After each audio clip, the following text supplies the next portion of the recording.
What if I told you that God was pulling strings centuries before things happen? What if every coincidence you've ever read about in history was actually God showing up right on time? There's this incredible book in the Bible that doesn't mention God's name even once, but you can see his fingerprints all over every single page. It's a story where ancient prophecies crash into raw human courage, where the very dates picked for destruction become the exact dates of deliverance. Here's where an orphan girl who lost everything rises up to save millions of people, not with miracles, not with angels, but with wisdom, guts, and being in exactly the right place at exactly the right time. The trap the enemy sets becomes his own grave. The king can't sleep one night, and that saves an entire nation. Every single detail shouts, "You were made for this exact moment." You're about to see how God works in the shadows, turning curses into blessings and flipping genocide into glorious victory. This is Esther, where prophecy collides with providence. Picture the biggest, most insane party in all of human history. King Xerxes sat on his throne in Susa, and his empire, absolutely massive beyond anything you can imagine. When the Bible tells us his kingdom stretched from India all the way to Ethiopia across 127 provinces, we're talking about the biggest empire the world had ever seen. This wasn't just some king. This man controlled 3 entire continents and ruled over millions upon millions of people. In year 3 of his reign, Xerxes decided to throw a celebration that would make everyone remember his power forever. Chapter 1.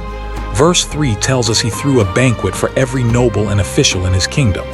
All the military leaders from Persia and Media, all the princes, all the nobles from every province, they all showed up. But listen, this wasn't your typical dinner party or weekend barbecue. The festivities went on for 180 days straight. That's 6 full months of non-stop partying, eating, drinking, and showing off wealth. Every single day for half a year, this king opened up his treasure rooms and showed off his incredible riches. The palace courtyards were transformed into the most luxurious party venue anyone had ever laid eyes on. Golden drinking cups covered the tables, and here's the crazy part. Each one was crafted differently, so no 2 guests drank from the same cup.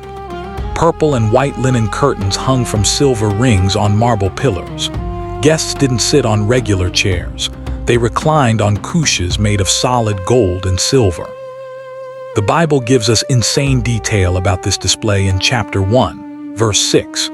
The garden had white and blue linen hangings tied with cords of white linen and purple fabric to silver rings on marble pillars. There were gold and silver couches on a floor made of expensive marble, mother of pearl, and other precious stones. The floor itself was a work of art, a mosaic made from the most expensive stones in the ancient world. Guests literally walked on precious gems while eating from golden plates and drinking from jeweled cups. But this wasn't just showing off for fun. Every noble, every military leader, every provincial governor could see exactly what kind of resources King Xerxes had at his command. When they went back to their provinces, they'd tell everyone about the unimaginable wealth they witnessed. The message was crystal clear. Rebellion against this king was impossible because his resources were unlimited. This party was politics dressed up as celebration, proving beyond any doubt who held absolute power in the ancient world. After impressing his officials for 180 days, the king still wasn't done celebrating. He decided to throw one final week-long party. But this time, it wasn't just for government leaders. Everyone living in Susa was invited. Chapter 1, verse 5 tells us that when these days were over, the king threw a 7-day banquet in the enclosed garden of the royal palace for all the people, from the least to the greatest, who lived in Susa. Rich merchants, poor servants, important officials, ordinary citizens. Absolutely everyone could come feast in the royal palace gardens. While the king entertained the men, Queen Vashti held her own elegant celebration for the women inside the royal palace. Everything was going perfectly until day 7, when something went terribly, horribly wrong. The king had been drinking wine for days and was feeling particularly proud of his kingdom and everything he owned. He'd shown off his gold, his silver, his precious stones, his magnificent palace. But he had one more treasure to display, his beautiful queen. Chapter 1, verse 10 records the command that changed everything. On day 7, when King Xerxes was drunk on wine, he commanded the 7 eunuchs who served him, Mehuman, Biztha, Harbona, Bigtha, Abagtha, Zethar, and Carcas, to bring Queen Vashti before him wearing her royal crown so he could display her beauty to all the people and nobles, because she was gorgeous to look at. The 7 eunuchs hurried to deliver the king's message to Queen Vashti, but when they arrived and explained that the king wanted her to come before all his guests wearing only her royal crown, something unprecedented happened. Queen Vashti looked at these messengers and said one word: no. Chapter 1, verse 12 simply states that when the attendants delivered the king's command, Queen Vashti refused to come. Then the king became absolutely furious and burned with anger. Her refusal sent shockwaves through the entire palace. No one, absolutely no one, had ever defied King Xerxes like this, especially not in front of hundreds of guests from across the empire. The king didn't know what to do. His advisors immediately understood that this wasn't just about one woman refusing one command. This was a constitutional crisis that could shake the foundation of their entire society.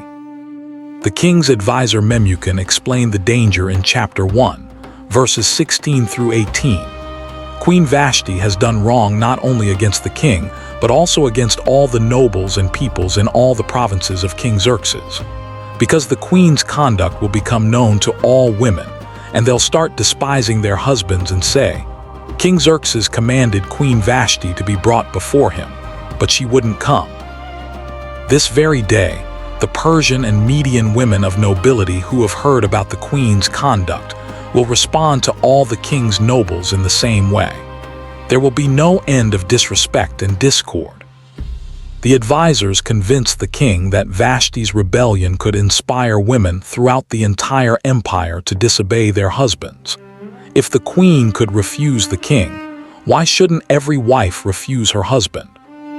Chapter 1, verses 19 and 20 record their solution. Therefore, if it pleases the king, let him issue a royal decree, and let it be written in the laws of Persia and Media, which cannot be changed, that Vashti is never again to enter the presence of King Xerxes. Also, let the king give her royal position to someone else who's better than she. Then when the king's edict is announced throughout all his vast realm, all women will respect their husbands, from the least to the greatest. The decision was swift and brutal. Queen Vashti lost everything: her crown, her position, her home, her marriage. She was banished forever, never again allowed in the king's presence. The empire needed a new queen. With Queen Vashti permanently removed from the palace, King Xerxes needed a replacement. His personal attendants came up with a plan that had never been attempted before: a kingdom-wide search for the most beautiful young women in the entire Persian Empire. This wasn't going to be some simple local competition. They were talking about searching through 127 provinces across 3 continents to find the perfect new queen. Chapter 2, verses 2 through 4 detail their ambitious proposal. Then the king's personal attendants suggested, let a search be made for beautiful young virgins for the king. Let the king appoint commissioners in every province to bring all these beautiful young women into the harem at Susa. Let them be placed under the care of Hegai, the king's eunuch who's in charge of the women, and let beauty treatments be given to them.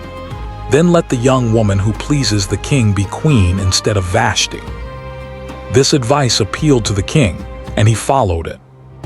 Immediately, royal commissioners left for every corner of the empire with orders to find the most gorgeous young women in each province.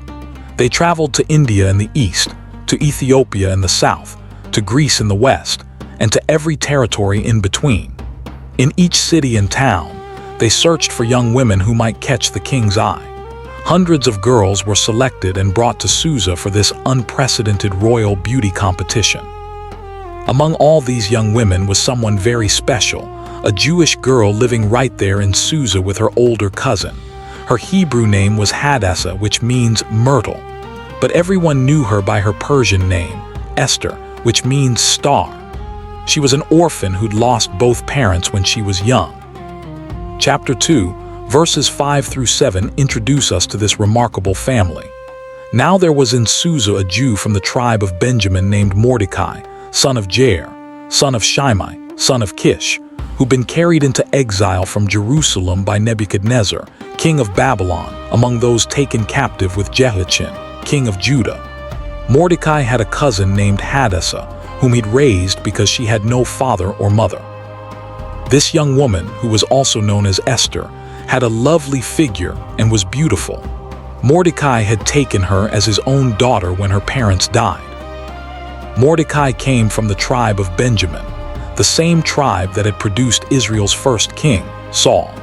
His family had been exiled to Babylon years earlier when Jerusalem was conquered. But instead of returning to Jerusalem when they had the chance, they'd stayed in Persia and built a new life there. When Esther's parents died, Mordecai didn't hesitate. He adopted her and raised her as his own daughter. She grew up in his home, learning his values and following his guidance in everything. When the king's commissioners arrived in Susa looking for beautiful young women to join the royal competition, they noticed Esther immediately. Her beauty was absolutely stunning, and according to chapter 2, verse 8, she was taken to the king's palace and placed under the care of Hegai, who was in charge of the harem. But before she left for the palace, Mordecai gave her one crucial instruction that would change the entire course of history. Keep your Jewish identity secret. Chapter 2, verse 10, reveals this hidden truth. Esther had not revealed her nationality and family background because Mordecai had forbidden her to do so. In a palace filled with young women from every nation and culture in the Persian Empire, Esther carried a secret that could either save her people or destroy her chances of survival. Nobody in the palace knew that this beautiful Persian girl was actually a Jewish orphan whose family had been exiled from Jerusalem. Mordecai wasn't the type of guardian to simply send Esther to the palace and hope everything worked out. He understood that knowledge was power in the Persian court, and he knew that staying informed about palace politics could mean the difference between life and death. So he developed a strategy that was both protective and brilliant. Every single day, without fail, Mordecai positioned himself near the palace where he could gather information and stay connected to what was happening with Esther. Chapter 2, verse 11 describes his daily routine. Every day he walked back and forth near the courtyard of the harem to find out how Esther was and what was happening to her. This wasn't just the anxious packing of a worried father figure. Mordecai was systematically building an intelligence network inside the royal palace. His chosen position at the palace gate was strategically perfect. The gate area was where officials gathered, where messengers came and went, where servants passed through carrying news and gossip from different parts of the palace. By spending time there every day, Mordecai could observe the flow of people, overhear important conversations, and gradually build relationships with palace workers who could keep him informed about Esther's situation. But Mordecai's intelligence gathering served a deeper purpose than just staying informed. He was making sure that even though Esther was physically separated from him inside the harem, she could still receive his guidance and counsel. Through this network of contacts and communication, he could continue to advise her on crucial decisions, especially the vital importance of keeping her Jewish identity hidden. The Bible emphasizes how carefully Esther followed Mordecai's ongoing instructions in chapter 2, verse 20. But Esther had kept secret her family background and nationality, just as Mordecai had told her to do, because she continued to follow Mordecai's instructions as she had done when he was raising her. Even as she prepared to potentially become the most powerful woman in the Persian Empire, Esther maintained absolute loyalty to Mordecai's wisdom and guidance. This communication system between cousin and guardian was creating something neither of them fully realized yet. They were establishing the foundation for a network that could operate at the highest levels of Persian government. Mordecai would serve as Esther's eyes and ears in the broader palace environment, while she would eventually become his voice in the most exclusive circles of royal power. They were building infrastructure that would soon prove essential for the survival of their entire people. The royal beauty preparation process was unlike anything the ancient world had ever seen. Each young woman who entered the competition had to spend an entire year getting ready before she could even meet the king. This wasn't just a few weeks of preparation. This was 12 full months of intensive beauty treatments designed to make each candidate as attractive as possible. Chapter 2, verses 12 and 13 explain this elaborate process. Before a young woman's turn came to go to King Xerxes, she had to complete 12 months of beauty treatments prescribed for the women, 6 months with oil of myrrh and 6 months with perfumes and cosmetics. And this is how she would go to the king. Anything she wanted was given to her to take with her from the harem to the king's palace. The first 6 months focused on oil of myrrh, an expensive, sweet-smelling substance that softened skin and gave it a beautiful glow. Myrrh was so valuable it was often worth more than gold. For half a year, these young women received daily treatments with this precious oil. Then came another 6 months with various perfumes and cosmetics, each designed to enhance their natural beauty and make them irresistible to the king. During this year of preparation, something important was happening with Esther. Hegai, the eunuch in charge of all the women, began to notice something special about her. Chapter 2, verses 8 and 9 tell us that when the king's order and edict had been proclaimed, many young women were brought to Susa and put under Hegai's care. Esther also was taken to the king's palace and entrusted to Hegai, who had charge of the harem. She pleased him and won his favor. Immediately, he provided her with her beauty treatments and special food.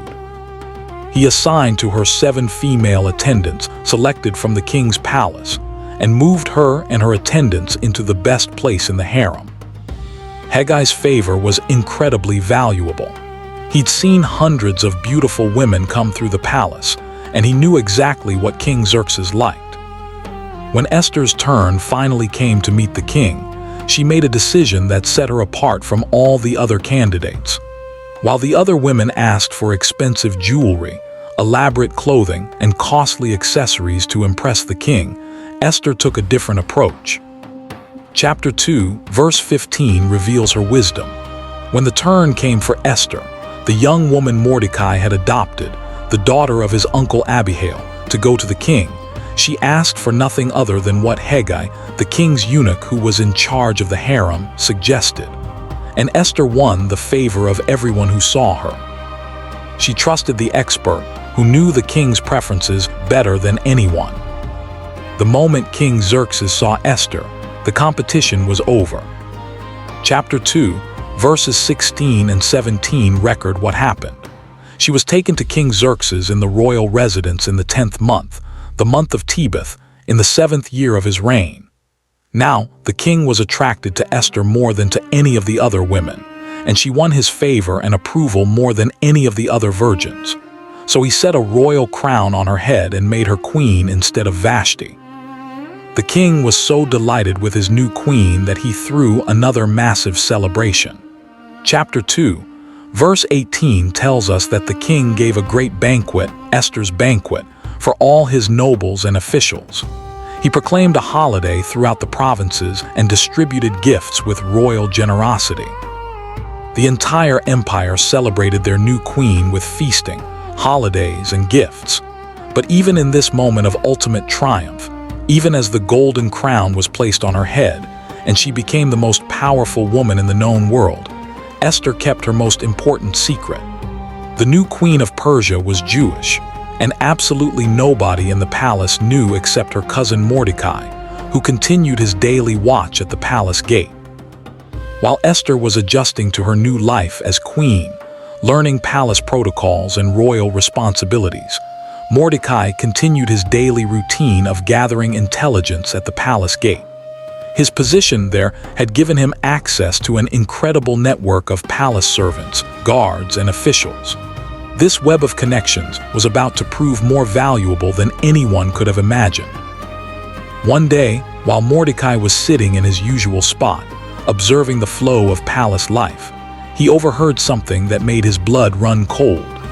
Two of the king's most trusted officers were having a conversation they thought was private, but Mordecai was close enough to hear every word. Bigthana and Teresh, who were doorkeepers with direct access to the king's private chambers, were plotting to assassinate King Xerxes. Chapter 2, verse 21 describes this crucial discovery. During the time Mordecai was sitting at the king's gate, Bigthana and Teresh, two of the king's officers who guarded the doorway, became angry and conspired to assassinate King Xerxes. These weren't random servants with wild ideas. They were highly placed security officers who actually had the opportunity to carry out their deadly plan. They had access to the king's rooms, they knew his schedule, and they were in positions of trust that would allow them to get close enough to kill him.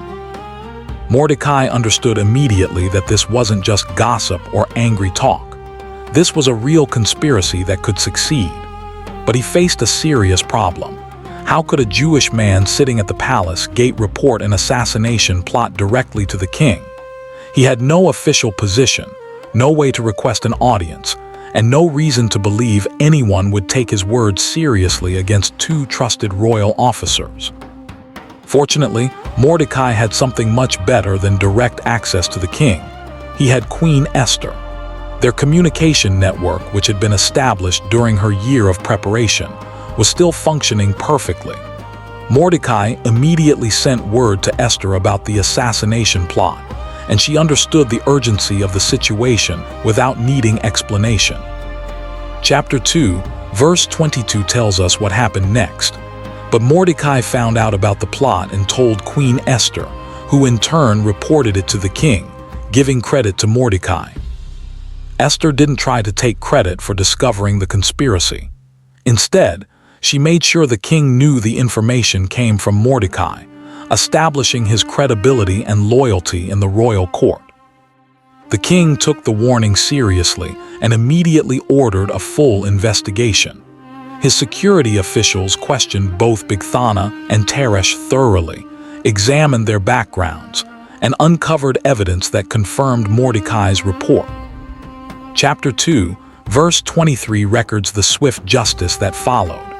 And when the report was investigated and found to be true, the two officials were impaled on poles. All this was recorded in the book of the annals in the presence of the king. The conspiracy was crushed, the king's life was saved, and most importantly, Mordecai's loyalty and alertness were officially documented in the royal chronicles. At the time, it seemed like Mordecai received no immediate reward for preventing the king's murder. The good deed was simply written down in the record books and apparently forgotten. But that single entry in the chronicle of royal history would later become the key that would unlock salvation for the entire Jewish people. Sometime after the assassination plot was discovered and resolved, King Xerxes made a decision that would change the entire political landscape of his empire. He chose to promote one of his nobles to the highest position in the kingdom, second only to the king himself. The man he selected for this incredible honor was Haman, son of Hammedatha, who was identified as an Agagite, a descendant of the Amalekites, ancient enemies of the Jewish people. Chapter 3, verses 1 and 2 explain what happened. After these events, King Xerxes honored Haman, son of Hammedatha the Agagite, elevating him and giving him a seat of honor higher than all the other nobles. All the royal officials at the king's gate knelt down and paid honor to Haman, because the king had commanded this concerning him. This wasn't just a promotion or a raise in salary. This was an elevation to a position of power that was unprecedented in Persian history. But Haman's new position came with a requirement that revealed something disturbing about his character and ambitions. The king didn't simply command that people respect Haman or obey his orders. He commanded that everyone must bow down before him. This wasn't ordinary respect for a government official.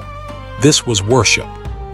Every person who worked in the palace, every official who served the government, every individual who had business at the royal court was required to fall on their knees when Haman passed by. Day after day, the scene repeated itself throughout the palace complex. When Haman walked through the corridors, everyone immediately dropped to their knees. Guards fell flat on their faces. Government officials bowed low until their foreheads touched the ground. Servants threw themselves down in submission. The entire Persian government was literally worshiping this one man who'd won the king's favor. The command was absolute, the expectations were crystal clear, and everyone understood that disobedience would have severe consequences. In the Persian Empire, when King Xerxes issued an order, it was followed without question or delay. Failure to comply with royal commands could result in imprisonment, exile, or death. Haman's elevation to this position of universal worship created an environment where religious conviction would soon collide directly with political requirement. What made this situation even more significant was Haman's ancestry. As an Agagite, he was descended from King Agag of the Amalekites, the same people who'd attacked the Israelites when they were fleeing from Egypt centuries earlier. God had commanded King Saul to completely destroy the Amalekites, but Saul had disobeyed and allowed King Agag to live. Now, hundreds of years later, a descendant of that same enemy was demanding worship from the descendants of those same Israelites. The ancient conflict between these two peoples was about to explode into a life-and-death struggle that would determine the survival of the Jewish race. Every single day, Mordecai continued his established routine of positioning himself at the palace gate to gather information and stay connected to the flow of palace politics.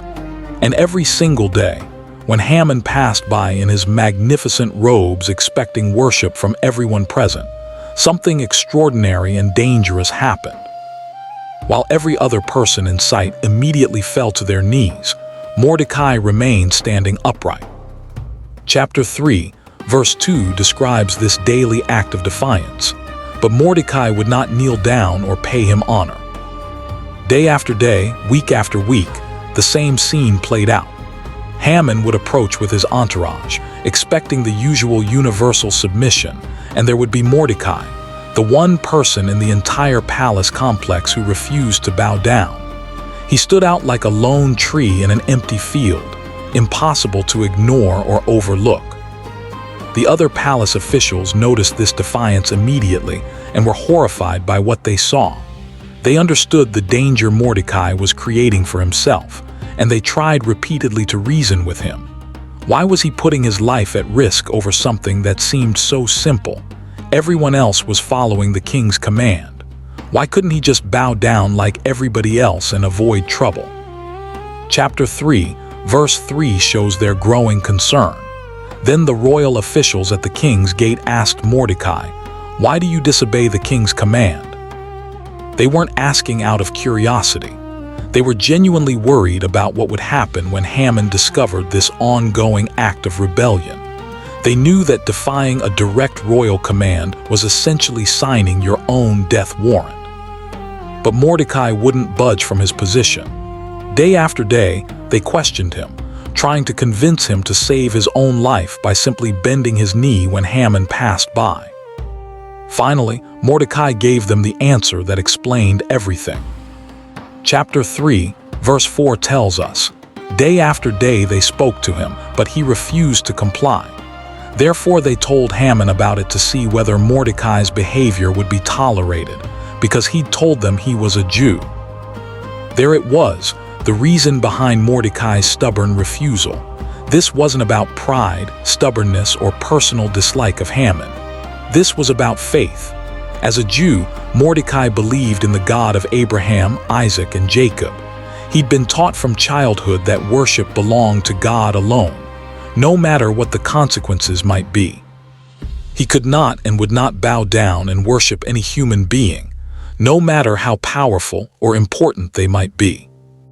When the other officials finally told Haman about this Jewish man who was deliberately and publicly refusing to honor him, Haman's reaction was explosive and revealing. Chapter 3, verse 5 describes his fury. When Haman saw that Mordecai would not kneel down or pay him honor, he was enraged. This wasn't just anger or irritation. This was pure, burning rage that consumed Haman's thoughts and emotions. But here's what made Haman truly dangerous. His anger didn't stop with thoughts of personal revenge against one defiant individual. His rage was so intense and his hatred so deep that it expanded into something much more sinister and evil. Chapter 3, verse 6 reveals the horrifying scope of his malice. Yet having learned who Mordecai's people were, he scorned the idea of killing only Mordecai. Instead, Haman looked for a way to destroy all Mordecai's people, the Jews, throughout the whole kingdom of Xerxes. What had started as one faithful man's refusal to worship a human being had now become the foundation for genocide against an entire race of people. Haman's wounded pride had transformed into a plot to exterminate every single Jewish person living anywhere in the Persian Empire. One man's act of religious conscience had triggered a response that would threaten the survival of God's chosen people throughout the known world. Haman's hatred for the Jewish people wasn't something he acted on immediately or carelessly. He was a calculating, methodical planner who understood that timing would be everything in carrying out such a massive operation. The destruction of an entire people group across 127 provinces required careful planning, and in Haman's superstitious mind, divine approval from the gods. In the first month of the 12th year of King Xerxes' reign, Haman decided to seek supernatural guidance for his evil plan. Chapter 3, verse 7 describes what happened. In the 12th year of King Xerxes, in the first month, the month of Nisan, the pur, that is, the lot was cast in the presence of Haman to select a day and month. And the lot fell on the 12th month, the month of Adar. The word pur meant lot in the ancient language, small stones or dice that were thrown to make decisions. Haman cast these lots day after day, month after month, asking his gods to show him the most favorable time to destroy the Jews. The lots kept indicating different dates until finally they settled on the 13th day of Adar, almost a full year away. This wasn't accidental delay. In Haman's mind, the gods were giving him time to prepare properly and gather resources for the massive undertaking. With his divine timing established, Haman approached King Xerxes with a carefully crafted proposal. He didn't mention Mordecai's name or admit that this was personal revenge. Instead, he painted the Jews as a dangerous threat to the empire's unity and security. Chapter 3, verses 8 and 9 record his manipulative presentation. Then Haman said to King Xerxes, "There's a certain people dispersed among the peoples in all the provinces of your kingdom who keep themselves separate. Their customs are different from those of all other people, and they don't obey the king's laws. It's not in the king's best interest to tolerate them. If it pleases the king, let a decree be issued to destroy them, and I'll give 10,000 talents of silver to the king's administrators for the royal treasury." 10,000 talents of silver was an enormous amount of money, more than most kingdoms possessed in their entire treasuries.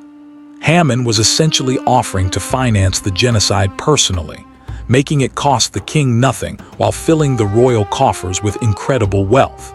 He presented the plan as both profitable and patriotic, a way to eliminate troublemakers while making the empire richer. King Xerxes was convinced by Haman's argument and decided to give him complete authority to carry out the plan. Chapter 3, verse 10 tells us, "So the king took his signet ring from his finger and gave it to Haman son of Hammedatha the Agagite, the enemy of the Jews." By giving Haman his signet ring, the king was essentially handing over his royal authority to seal any document or issue any command related to this matter. Haman now had unlimited power to destroy the Jewish people. With the king's signet ring in his possession, Haman wasted no time in making his genocidal plan official. He called together the royal scribes and began dictating one of the most horrifying documents in human history. This wasn't going to be a simple announcement. It was going to be a detailed set of instructions for systematic murder across the entire known world. Chapter 3, verse 12 describes the creation of this death warrant. And then on the 13th day of the first month, the royal secretaries were summoned. They wrote out in the script of each province and in the language of each people all Haman's orders to the king's satraps, the governors of the various provinces, and the nobles of the various peoples. These were written in the name of King Xerxes himself and sealed with his own ring. The scribes worked frantically to translate the decree into dozens of different languages and scripts. Every province had its own local language, and every people group needed to receive the orders in words they could understand perfectly. There could be no confusion, no misunderstanding, and no excuse for not carrying out the commands exactly as specified. The content of this decree was absolutely chilling in its comprehensive evil. Chapter 3, verse 13 reveals the full scope of Haman's plan. Dispatches were sent by couriers to all the king's provinces with the order to destroy, kill, and annihilate all the Jews, young and old, women and children, on a single day, the 13th day of the 12th month, the month of Adar, and to plunder their goods. This wasn't warfare against soldiers or punishment for criminals. This was the planned extermination of an entire race, men, women, elderly people, and small children. The decree even authorized the killers to take all Jewish property as payment for their participation in the massacre. Haman had turned genocide into a profitable venture for anyone willing to participate. Once the documents were completed and sealed with the king's ring, they became irreversible law. In the Persian legal system, any edict sealed with the royal signet could never be changed or canceled, not even by the king himself. Thousands of copies were made and given to fast couriers who rode day and night to deliver the death sentences to every corner of the empire. Chapter 3, verse 15 describes how quickly the news spread. The couriers went out, spurred on by the king's command, and the edict was issued in the citadel of Susa. The king and Haman sat down to drink, but the city of Susa was bewildered. While Haman and the king celebrated their decision with wine, the ordinary people of Susa were confused and troubled by what they'd heard. Many of them knew Jewish families and couldn't understand why these peaceful neighbors were suddenly marked for death. When Mordecai learned about the decree calling for the destruction of his people, his reaction was immediate and dramatic. This wasn't the time for quiet grief or private prayer. The situation called for public, visible mourning that would draw attention to the terrible injustice that had been set in motion. Chapter 4, verse 1 describes Mordecai's response. When Mordecai learned of all that had been done, he tore his clothes, put on sackcloth and ashes, and went out into the city wailing loudly and bitterly. Tearing clothes was a traditional sign of grief in Jewish culture, but Mordecai went further. He put on rough sackcloth and covered himself with ashes, the most extreme form of mourning possible. Then he walked through the streets of Susa crying out in anguish so loudly that everyone could hear him. This public display wasn't just emotional release, it was strategic communication. Mordecai knew that news of his dramatic mourning would eventually reach Queen Esther in the palace. He positioned himself as close to the royal complex as possible, making sure his grief couldn't be ignored or hidden. Chapter 4, verse 2 tells us exactly where he went. But he went only as far as the king's gate, because no one clothed in sackcloth was allowed to enter it. Palace protocol strictly forbade anyone dressed in mourning clothes from entering the royal grounds. The king's court was supposed to be a place of joy and celebration, not sadness and grief. So Mordecai stood right at the boundary, as close as he could get to Esther while making his protest as visible as possible. Mordecai wasn't alone in his mourning. Throughout the empire, as news of the decree spread, Jewish communities erupted in grief and fear. Chapter 4, verse 3 describes the widespread reaction. In every province to which the edict and order of the king came, there was great mourning among the Jews, with fasting, weeping, and wailing. Many lay in sackcloth and ashes. From India to Ethiopia, in every major city and small town where Jews lived, the same scene was playing out. Families gathered together, tearing their clothes and crying out to God for help. Synagogues became centers of fasting and prayer as entire communities sought divine intervention.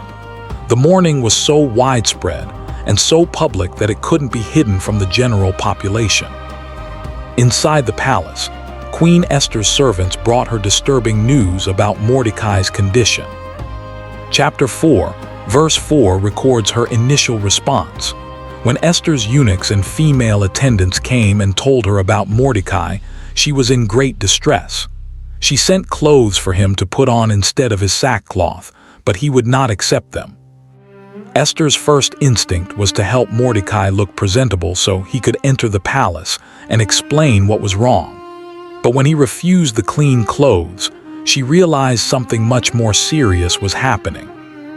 Desperate to understand what was causing Mordecai's dramatic public mourning, Esther sent one of her trusted servants to find out what had happened.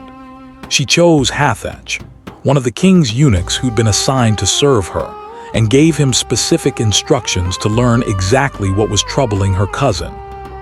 Chapter 4, verses 5 and 6 describe this crucial conversation. Then Esther summoned Hathach, one of the king's eunuchs assigned to attend her, and ordered him to find out what was troubling Mordecai and why. So Hathach went out to Mordecai in the open square of the city in front of the king's gate. Mordecai didn't hold anything back. He told Hathach everything, about Haman's hatred, about the decree calling for Jewish extermination, even about the exact amount of money Haman had promised to pay into the royal treasury for the privilege of destroying an entire people. Chapter 4, verse 7 states, Mordecai told him everything that had happened to him, including the exact amount of money Haman had promised to pay into the royal treasury for the destruction of the Jews. But Mordecai went beyond just sharing information. He gave Hathach a copy of the actual decree that was being circulated throughout the empire, and he sent a specific message to Queen Esther about what she needed to do. Chapter 4, verses 8 and 9 record his urgent request. He also gave him a copy of the text of the edict for their annihilation, which had been published in Susa, to show to Esther and explain it to her. And he told him to instruct her to go into the king's presence to beg for mercy and plead with him for her people.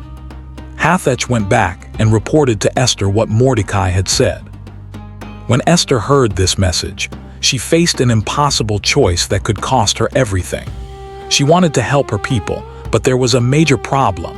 She couldn't just walk into the king's presence whenever she wanted to. Persian royal protocol had strict rules about approaching the king, and breaking these rules could result in immediate death. Esther sent Hathach back to Mordecai with a message explaining the danger she faced.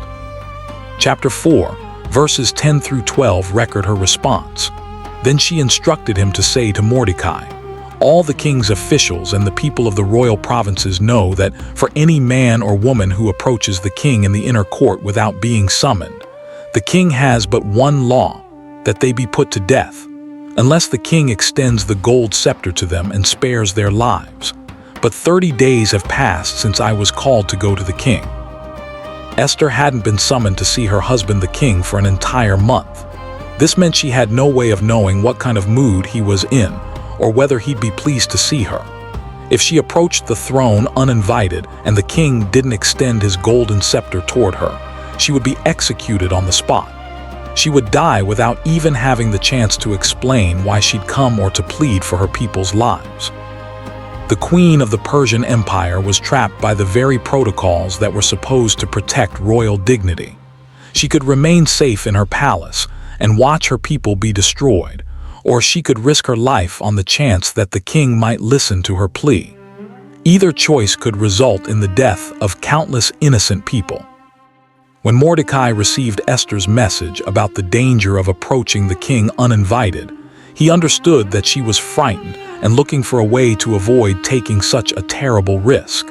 But this was not the time for caution or self-preservation. The survival of their entire people was at stake, and Esther was the only person in the empire who might be able to change the king's mind. Mordecai's response to Esther's fears was one of the most powerful speeches in the entire Bible.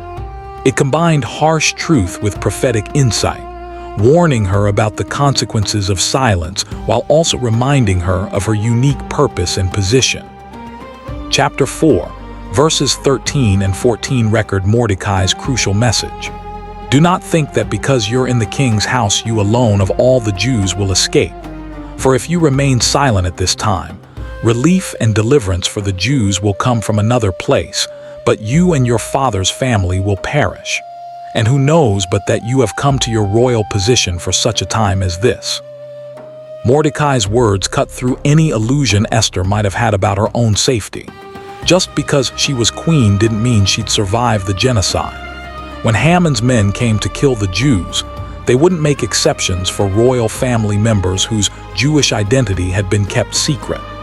Her hidden heritage, which had protected her during the selection process, would become her death sentence when the day of destruction arrived. But Mordecai didn't stop with warnings about personal danger.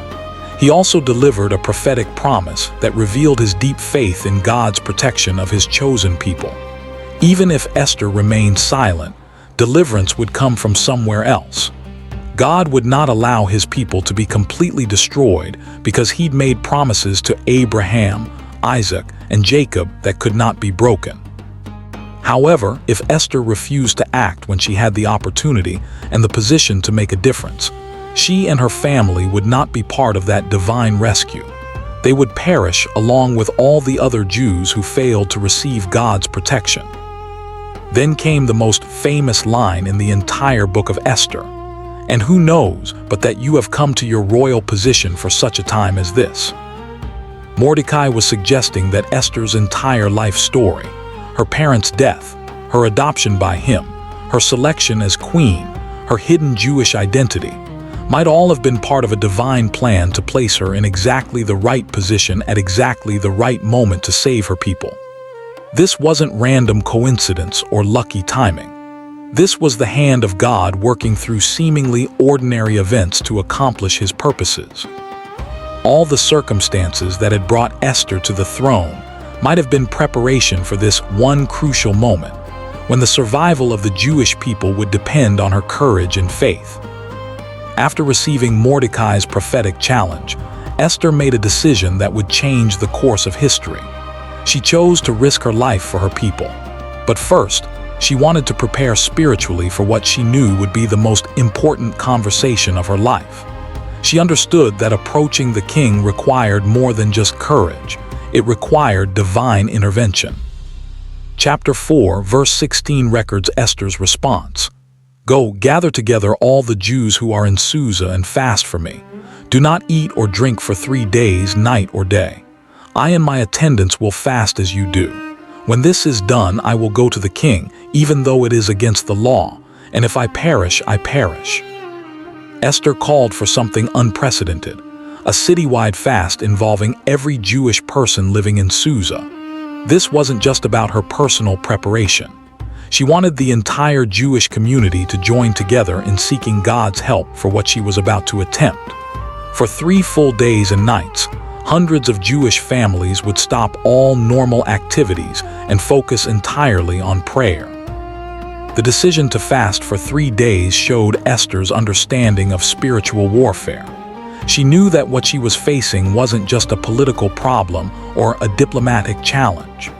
This was a battle between good and evil, between God's purposes and Satan's attempts to destroy God's chosen people. Physical preparation wasn't enough.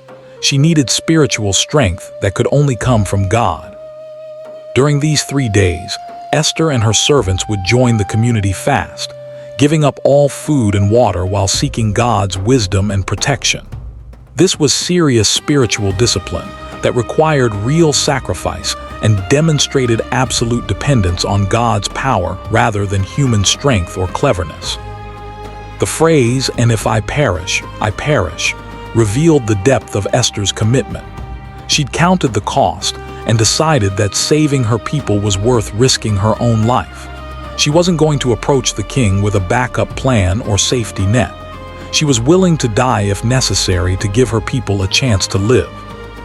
Chapter 5, verse 1 tells us what happened when the 3 days of fasting ended. On the third day, Esther put on her royal robes and stood in the inner court of the palace, in front of the king's hall. The king was sitting on his royal throne in the hall, facing the entrance. After 3 days of fasting and prayer, Esther dressed in her most beautiful royal clothing and walked toward the throne room, knowing that each step could be her last. As Esther stood in the inner court wearing her royal robes, her heart must have been pounding with fear and hope. She'd broken royal protocol by approaching without invitation, and now everything depended on the king's reaction. If he was angry or distracted, if he viewed her approach as disrespectful or inappropriate, she would be killed immediately without any chance to explain her mission. Chapter 5, verse 2 describes the moment that changed everything. When he saw Queen Esther standing in the court, he was pleased with her and held out to her the gold scepter that was in his hand. So Esther approached and touched the tip of the scepter. The king's pleasure at seeing his beautiful wife was immediate and obvious. Instead of anger at her presumption, he felt delight at her presence. The golden scepter extended toward her was both a sign of forgiveness for breaking protocol and an invitation to approach his throne safely. Touching the tip of the scepter was Esther's formal acceptance of the king's mercy and protection. She was no longer in danger of execution. But now came the critical moment. What would she say? How could she explain why she'd risked her life to see him? The king was clearly in a good mood and ready to grant her request, whatever it might be. Chapter 5, verse 3 records the king's generous offer. Then the king asked, "What is it, Queen Esther? What is your request? Even up to half the kingdom it will be given you."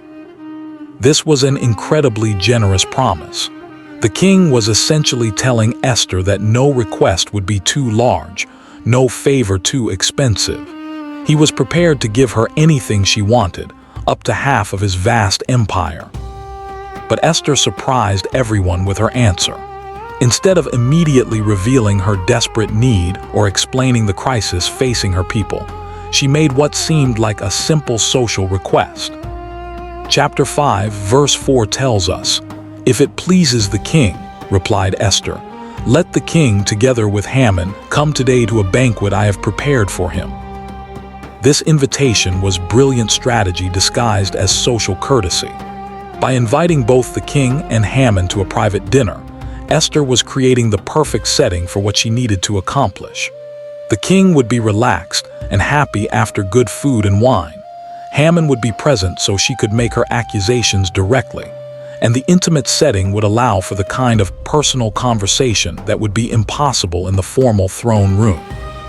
The king was delighted by the invitation and immediately accepted. Chapter 5, verse 5 records his enthusiasm. "Bring Haman at once," the king said, "so that we may do what Esther asks." The king was so eager to attend Esther's banquet that he wanted Haman brought immediately, so they could go together right away. The royal banquet was everything Esther had hoped it would be. The king enjoyed the food, the wine, and the company of his beautiful queen. The atmosphere was relaxed and festive, perfect for granting favors and making generous promises. As the evening progressed, the king became increasingly eager to show his appreciation for Esther's hospitality. Chapter 5, verse 6 records the king's repeated offer. As they were drinking wine, the king again asked Esther, "Now, what is your petition? It will be given you. And what is your request? Even up to half the kingdom it will be granted."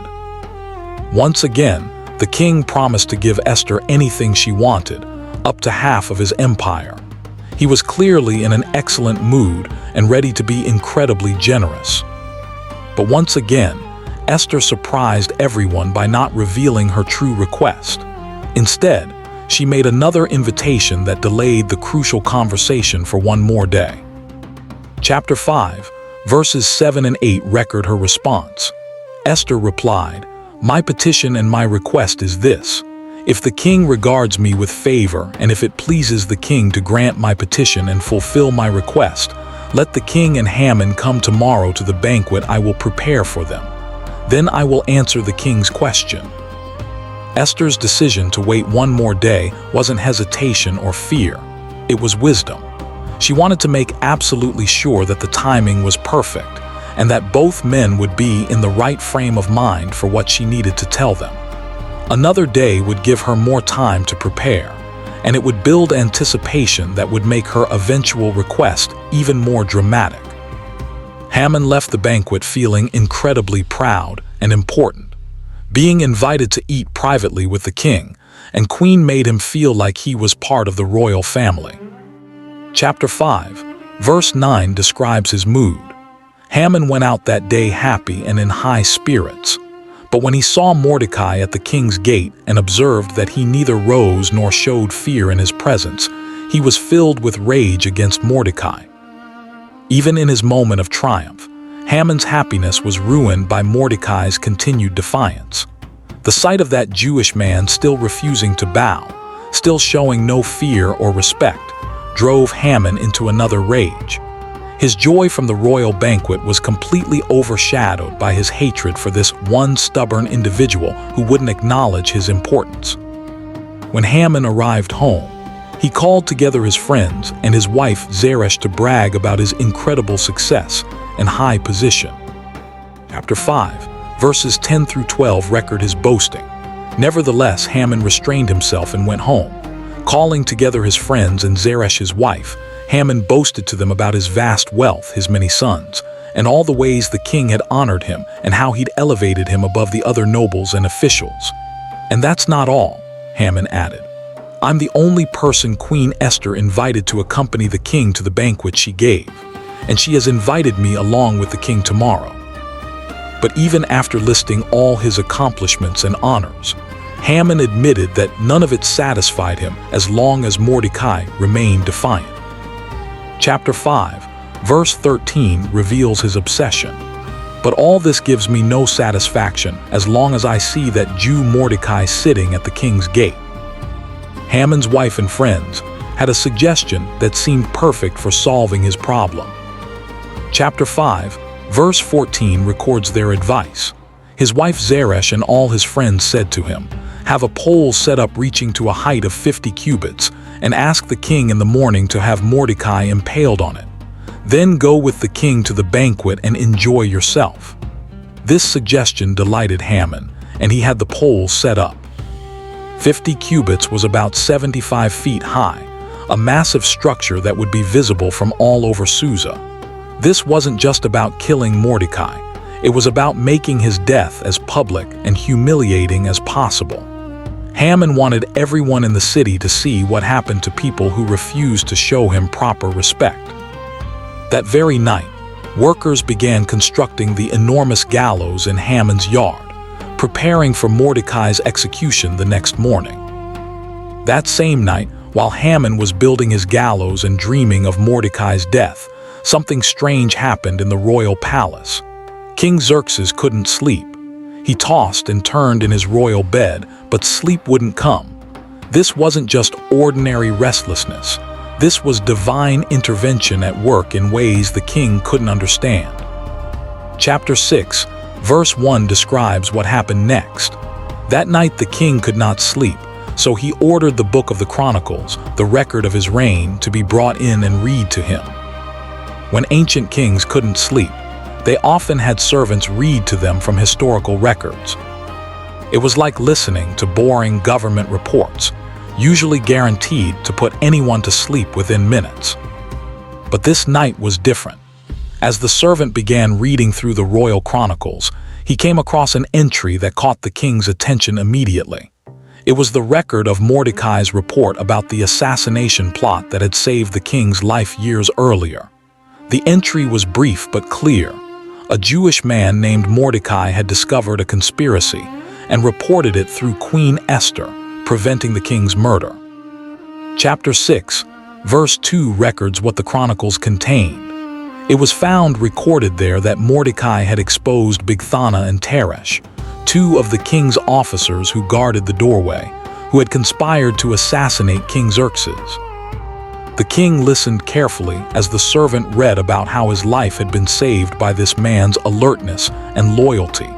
Then the king asked a question that changed everything. Chapter 6, verse 3 tells us, "What honor and recognition has Mordecai received for this?" the king asked. "Nothing has been done for him," his attendants answered. The king was shocked to discover that the man who'd saved his life had never received any reward, recognition, or honor. This was completely against Persian custom, which demanded that loyal service be rewarded generously. King Xerxes immediately decided that this oversight needed to be corrected. A man who'd saved the king's life deserved the highest honors the empire could offer. But it was the middle of the night, and the king needed advice about what kind of reward would be appropriate for such extraordinary loyalty and service. Just as the king was wondering who he could consult about this important matter, his servants announced that someone was in the outer court requesting an audience. Chapter 6, verse 4 reveals who it was. The king said, "Who is in the court?" Now Haman had just entered the outer court of the palace to speak to the king about impaling Mordecai on the pole he had set up for him. Perfect timing, or was it? Haman had come early to the palace, eager to get permission to execute Mordecai before attending the queen's banquet. He wanted to start his day with the satisfaction of seeing his enemy dead. But instead of finding an opportunity to request Mordecai's execution, he was about to walk into a situation that would completely destroy his plans. When the king's servants announced that Haman was in the outer court, King Xerxes immediately ordered him to be brought in. This was exactly what the king needed. His highest-ranking advisor was available to help him plan the perfect reward for Mordecai's life-saving service.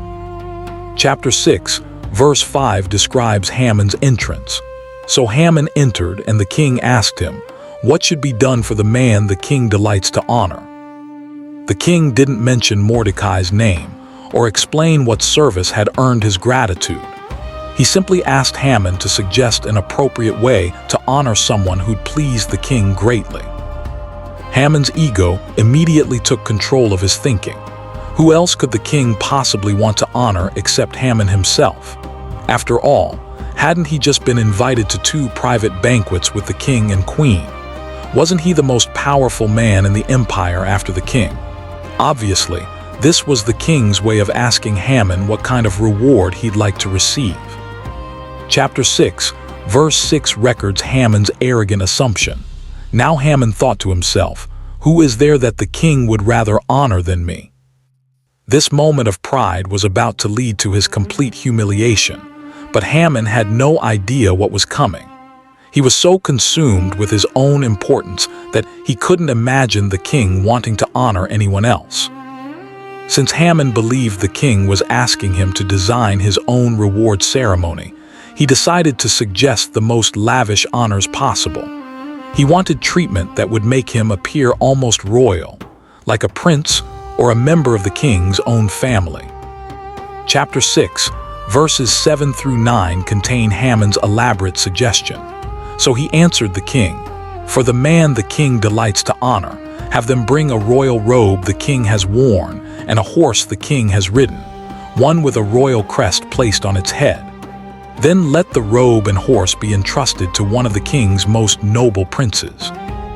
Let them robe the man the king delights to honor and lead him on the horse through the city streets, proclaiming before him, 'This is what is done for the man the king delights to honor.'"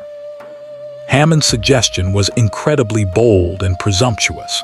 He was asking to wear the king's own clothes and ride the king's own horse, honors that were usually reserved for members of the royal family. He wanted to parade through Susa looking exactly like royalty, with one of the highest nobles in the empire serving as his herald and announcing his special status to everyone in the city. The king was delighted with this suggestion. It seemed perfect for honoring the man who'd saved his life. Chapter 6, verse 10 records his enthusiastic response. "Go at once," the king commanded Haman. Get the robe and the horse and do just as you have suggested for Mordecai the Jew, who sits at the king's gate. Do not neglect anything you have recommended." The shock on Haman's face must have been incredible. The man he hated most in the world, the man whose execution he'd come to request, was the person the king wanted to honor. Not only would Mordecai not be executed, he would be treated like royalty, and Haman himself would have to serve as his herald and servant during the parade. Chapter 6, verse 11 describes what happened next. So Haman got the robe and the horse. He robed Mordecai and led him on horseback through the city streets, proclaiming before him, "This is what is done for the man the king delights to honor." Every word of that proclamation must have felt like poison in Haman's mouth, but he had no choice except to obey the king's direct command. After the humiliating honor parade, Haman returned home in complete disgrace. His wife and friends who'd encouraged him to build the gallows just hours earlier now saw disaster approaching. But there was no time to plan or strategize. Haman had to rush to Queen Esther's second banquet. Chapter 6, verses 12 and 13 describe his condition. Afterward, Mordecai returned to the king's gate, but Haman rushed home with his head covered in grief and told Zeresh his wife and all his friends everything that had happened to him. His advisors and his wife Zeresh said to him, "Since Mordecai, before whom your downfall has started, is of Jewish origin, you cannot stand against him. You will surely come to ruin." Even his own family could see that something supernatural was working against him. Before Haman could recover from his shock or plan his next move, the king's servants arrived to escort him to the queen's banquet. Chapter 6, verse 14 tells us, "While they were still talking with him, the king's eunuchs arrived and hurried Haman away to the banquet Esther had prepared." This second banquet started exactly like the first one, with excellent food, wine, and pleasant conversation. But this time, Esther was ready to reveal everything. When the king repeated his generous offer to grant her request, she didn't delay any longer. Chapter 7, verses 1 through 4 record the moment that changed everything. So the king and Haman went to Queen Esther's banquet, and as they were drinking wine on the second day, the king again asked, "Queen Esther, what is your petition? It will be given you. What is your request? Even up to half the kingdom it will be granted." Then Queen Esther answered, "If I have found favor with you, your majesty, and if it pleases you, grant me my life. This is my petition. And spare my people. This is my request. For I and my people have been sold to be destroyed, killed, and annihilated. If we had merely been sold as male and female slaves, I would have kept quiet, because no such distress would justify disturbing the king." The king was stunned. His beloved queen was asking for her life to be spared. Someone had marked her and her people for destruction. This was the first time the king realized that the decree against the Jews would include his own wife. He'd signed Haman's death warrant without understanding that it condemned Queen Esther as well. Chapter 7, verse 5 records the king's shocked response. King Xerxes asked Queen Esther, "Who is he? Where is he, the man who has dared to do such a thing?" The king couldn't believe that anyone would be bold enough to threaten the queen's life. He demanded to know immediately who was responsible for this outrageous plot. Esther's answer was simple and devastating. Chapter 7, verse 6 tells us Esther said, "An adversary and enemy, this vile Haman." Then Haman was terrified before the king and queen. She pointed directly at Haman, identifying him as the enemy who'd planned to destroy her and her people. There was no way for Haman to deny it. He'd personally presented the plan to the king and received permission to carry it out. When King Xerxes realized that Haman had tricked him into signing his own wife's death warrant, his rage was explosive. The man he'd trusted most had manipulated him into authorizing genocide against his beloved queen's people. The king was so furious he couldn't even stay in the room. Chapter 7, verse 7 describes his reaction. The king got up in a rage, left his wine, and went out into the palace garden. But Haman, realizing that the king had already decided his fate, stayed behind to beg Queen Esther for his life. Haman understood immediately that his deception had been exposed, and his life was now in terrible danger. His only hope was to convince Esther to show him mercy.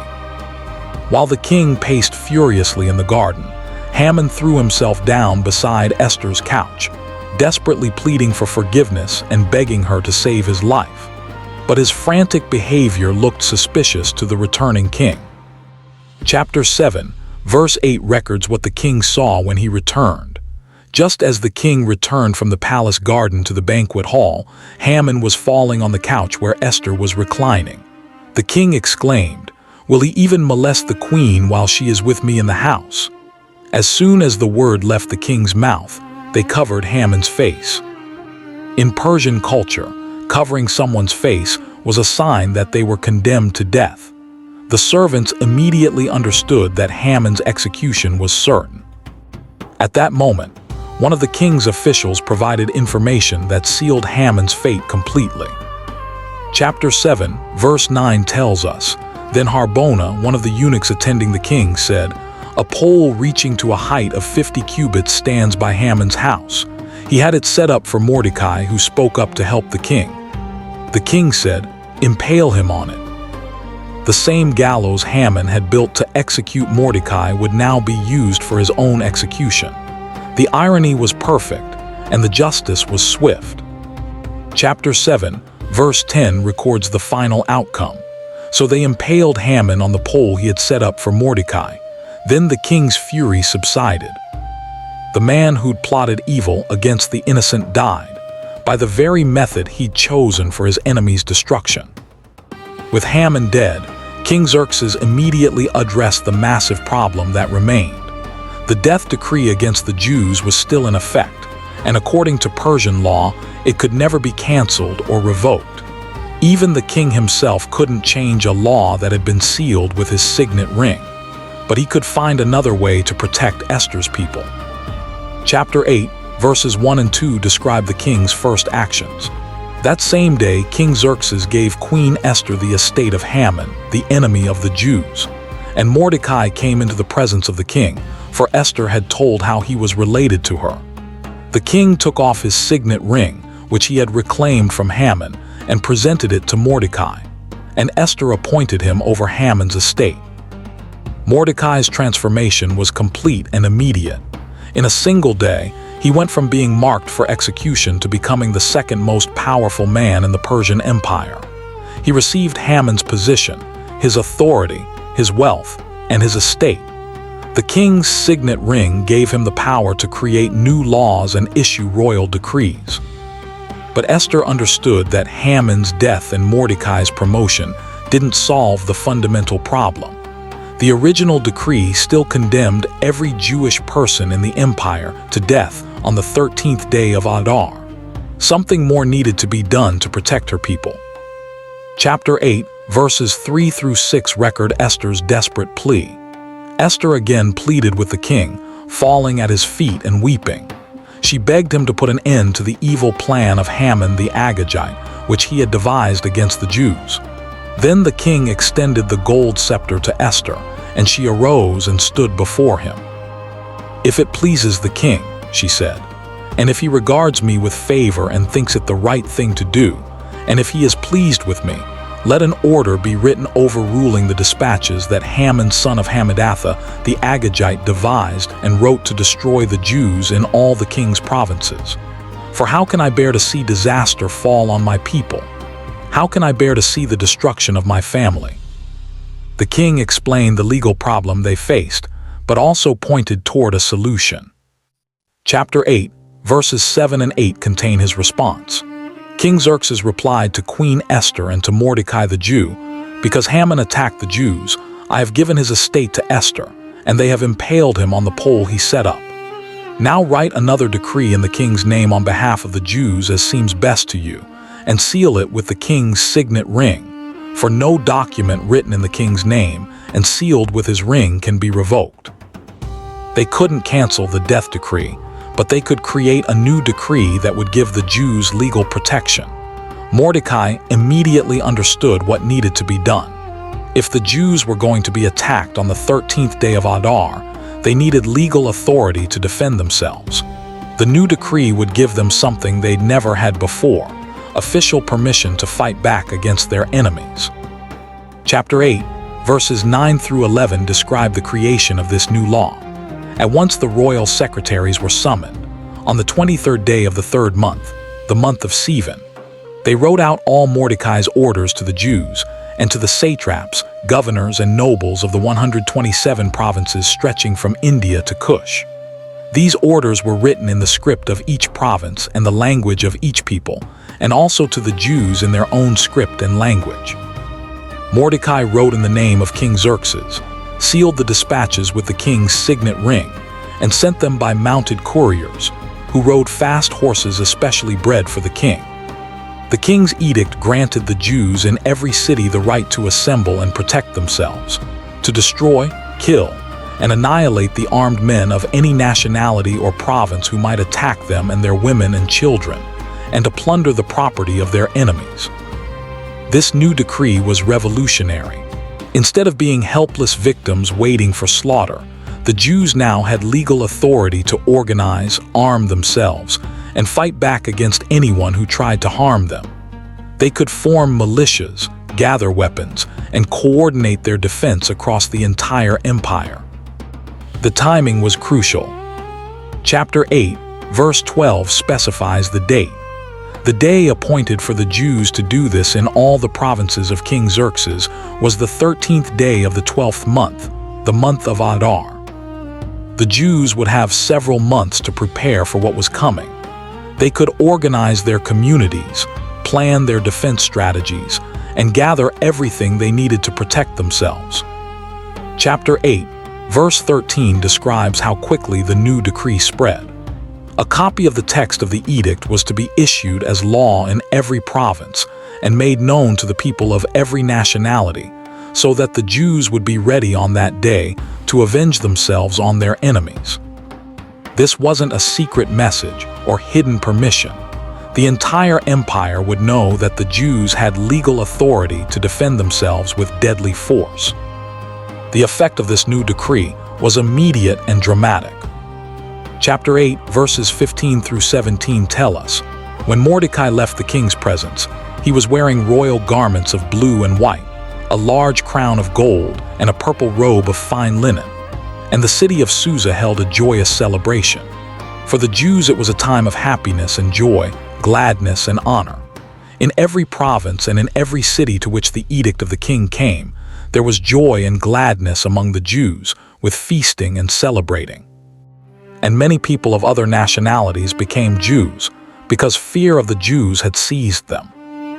When the 13th day of Adar finally arrived, everything was different than Haman had planned. Instead of defenseless victims waiting to be slaughtered, the empire found well-organized, legally authorized Jewish communities ready to defend themselves against any attack. Chapter 9, verses 1 and 2 describe what happened. On the 13th day of the 12th month, the month of Adar, the edict commanded by the king was to be carried out. On this day, the enemies of the Jews had hoped to overpower them, but now the tables were turned, and the Jews got the upper hand over those who hated them. The Jews assembled in their cities in all the provinces of King Xerxes to attack those determined to destroy them. No one could stand against them, because the people of all the other nationalities were afraid of them. The fear was real and widespread. Government officials throughout the empire supported the Jews because they were afraid of Mordecai's power and influence. Chapter 9, verse 3 tells us, "And all the nobles of the provinces, the satraps, the governors, and the king's administrators helped the Jews, because fear of Mordecai had seized them." The battle results were overwhelming. Instead of being destroyed, the Jews became the destroyers of their enemies. Chapter 9, verses 5 and 6 record the outcome in Susa. The Jews struck down all their enemies with the sword, killing and destroying them, and they did what they pleased to those who hated them. In the citadel of Susa, the Jews killed and destroyed 500 men. Among the dead were Haman's 10 sons, whose names are carefully recorded in chapter 9, verses 7 through 10. They also killed Parshandatha, Dalpon, Espatha, Paratha, Adalia, Aridatha, Parmeshta, Arasai, Aradai, and Vezatha, the 10 sons of Haman son of Hammedatha, the enemy of the Jews. But they did not lay their hands on the plunder. The Jews followed Mordecai's instructions exactly. They defended themselves and destroyed their enemies, but they didn't take any of the wealth they were legally entitled to claim. When the king heard the results from Susa, he was amazed at the complete reversal. Chapter 9, verses 11 through 13 record his conversation with Queen Esther. The number of those killed in the citadel of Susa was reported to the king that same day. The king said to Queen Esther, "The Jews have killed and destroyed 500 men and the 10 sons of Haman in the citadel of Susa. What have they done in the rest of the king's provinces? Now what is your petition? It will be given you. What is your request? It will also be granted." "If it pleases the king," Esther answered, "give the Jews in Susa permission to carry out this day's edict tomorrow also, and let Haman's 10 sons be impaled on poles." The final tally was staggering. Chapter 9, verse 16 tells us, "Meanwhile, the remainder of the Jews who were in the king's provinces also assembled to protect themselves and get relief from their enemies. They killed 75,000 of them but did not lay their hands on the plunder." Across the entire Persian Empire, 75,000 people who'd planned to destroy the Jews were themselves destroyed, while the Jewish people survived and thrived. After the victory, Mordecai and Esther realized that this incredible story of deliverance needed to be remembered forever. They couldn't let future generations forget how God had turned sorrow into joy, mourning into celebration, and certain destruction into complete victory. Chapter 9, verses 20 through 22 describe how they established the celebration. Mordecai recorded these events, and he sent letters to all the Jews throughout the provinces of King Xerxes, near and far, to have them celebrate annually the 14th and 15th days of Adar, as the time when the Jews got relief from their enemies, and as the month when their sorrow was turned into joy and their mourning into a day of celebration. He wrote them to observe the days as days of feasting and joy, and giving presents of food to one another and gifts to the poor. The festival would be called Purim, named after the pur, or lots that Haman had cast to determine when to destroy the Jewish people. The very method he used to choose their destruction date became the name for their celebration of survival. Chapter 9, verses 27 and 28 explain how permanent this celebration would be. The Jews took it on themselves to establish the custom that they and their descendants and all who joined them should without fail observe these 2 days every year, in the way prescribed and at the time appointed. These days should be remembered and observed in every generation by every family, and in every province and in every city. And these days of Purim should never fail to be celebrated by the Jews, nor should the memory of these days die out among their descendants. This wasn't just a one-time celebration. It was meant to continue forever. Every year, Jewish families would gather to tell this story, eat special foods, exchange gifts, and give to the poor. They would remember how one woman's courage and one man's faithfulness had saved an entire people from extinction. Chapter 10, verses 1 through 3 describe Mordecai's final legacy. King Xerxes imposed tribute throughout the empire to its distant shores, and all his acts of power and might, together with a full account of the greatness of Mordecai, whom the king had promoted, are they not written in the book of the annals of the kings of Media and Persia? Mordecai the Jew was second in rank to King Xerxes, preeminent among the Jews, and held in high esteem by his many fellow Jews, because he worked for the good of his people and spoke up for the welfare of all the Jews. The man who'd once sat humbly at the palace gate became one of the most powerful leaders in world history, using his influence to protect and serve his people for the rest of his life. Listen, if this story just blew your mind and opened your eyes to see God's hand working in ways you never noticed before, I need you to do something right now. Hit that subscribe button and smash that notification bell so you never miss when we dive deep into scripture like this again. But here's what I really want you to do: share this video right now. Think of someone in your life who's going through something impossible, someone who feels trapped, someone who thinks their situation is hopeless, someone who can't see a way out. Send this to them. Because here's the truth: the same God who turned Esther's crisis into triumph, who transformed Mordecai's mourning into celebration, who changed a decree of death into a festival of life, that same God is still working today. He's still writing stories. He's still positioning people in exactly the right places at exactly the right times. Sometimes his greatest miracles don't look like miracles at all. They look like coincidences. His most powerful interventions don't always come with thunder and lightning. They happen through the courage of ordinary people who choose to trust him at exactly the right moment. You might be sitting there thinking your life is just a series of random events. But what if it's not?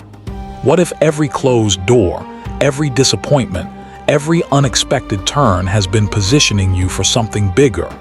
What if you're exactly where you need to be for such a time as this? Don't let this story end here. Share it. Let someone else discover that the God of Esther is still the God of today, still turning impossible situations into incredible victories, still working behind the scenes, still faithful to his people. Hit that share button. Tag someone who needs to hear this, because you never know. You might be the Mordecai in someone else's story, reminding them that they were made for this exact moment. The question is, will you have the courage to step into it?